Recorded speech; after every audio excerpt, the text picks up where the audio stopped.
হাদিস শরীফে বর্ণিত আছে, যখন কোনো মানুষের মৃত্যুর পর 3 দিন উত্তীর্ণ হয়ে যায়, তখন তার রূহ আল্লাহর নিকট প্রার্থনা করে, হে আল্লাহ, যদি অনুগ্রহ করে অনুমতি করেন তবে আমি একবার গিয়ে আমার দেহটাকে দেখে আসি, সে কি অবস্থায় আছে। আল্লাহ তাআলা তাকে বলেন, আচ্ছা যাও। রূহ তখন স্বীয় কবরের নিকটে এসে দেখতে পায় যে মৃতের নাক ও মুখ দিয়ে পানি নির্গত হয়ে কাফনটি সহ ভিজে গেছে। এতদ দর্শনে সে ক্রন্দন করে বলতে থাকে, হে আমার অসহায় তনু, হে আমার বড় স্বাদের দেহ, এই ভয়ঙ্কর বিপদপূর্ণ গৃহে এই চিন্তা ও দুঃখের সাগরে অবস্থান করে তোমার দুনিয়ার জীবনের কিছু কথা স্মরণ হয় কি? অতঃপর সে দুঃখিত মনে প্রত্যাবর্তন করে। 5ম দিনে রূহ পুনরায় আল্লাহর অনুমতি নিয়ে কবরের নিকট এসে উপস্থিত হয় এবং দেখতে পায় যে দেহটি পচে ফুলে উঠেছে এবং স্থানে স্থানে ফেটে গিয়েছে। তার নাক, কান ও মুখ হতে পানি মিশ্রিত রক্ত নির্গত হয়ে তার কাফন সহ মৃত্তিকা রঞ্জিত করে ফেলেছে। তা দেখে সে অত্যন্ত দুঃখিত হয়ে ক্রন্দন করতে করতে বলে, হায় রে আমার অসহায় দেহ, হে আমার স্বাদের শরীর, পোকামাকড়ে তোমার মাংস ভক্ষণ করছে, তোমার অঙ্গ প্রত্যঙ্গগুলো ফেটে গিয়েছে, চামড়াগুলি ছিন্ন ভিন্ন হয়ে গিয়েছে।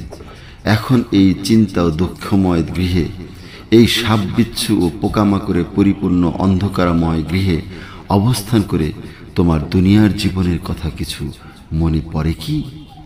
অতঃপর সে ক্রন্দন করতে করতে প্রস্থান করে। 7ম দিবসে রূহ আবার আল্লাহর নিকট অনুমতি নিয়ে তার কবরের নিকটে উপস্থিত হয়ে দেখতে পায় যে তার দেহের চর্মাংশ গলে ছিন্ন ভিন্ন হয়ে গিয়েছে এবং তার মধ্যে অসংখ্য পোকা কিলবিল করছে। তা দেখে সে অত্যন্ত ব্যথিত হয়ে ক্রন্দন করতে করতে বলে, হে আমার অতি স্বাদের দেহ, তোমার স্ত্রী, পুত্র, কন্যা ও আত্মীয় স্বজনদের কথা, তোমার বাড়িঘর, ধন দৌলত ও বিষয় সম্পত্তির কথা কিছু মনে পড়ে কি? কোথায় আজ তোমার প্রেমময়ী স্ত্রী? কোথায় তোমার স্নেহের দুলাল পুত্র কন্যা? কোথায় তোমার অতি ভালোবাসার আত্মীয় স্বজন ও বন্ধু বান্ধবগণ?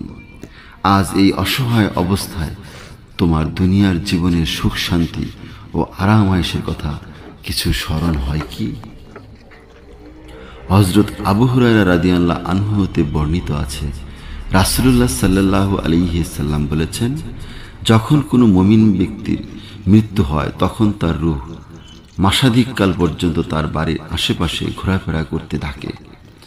কিরূপে তার পরিত্যক্ত ধন দৌলত, ঘর বাড়ি ও বিষয় সম্পত্তি তার ওয়ারিসগণ বন্টন করে নেয় এবং তার ঋণের বোঝা কেউ বহন করে কিনা।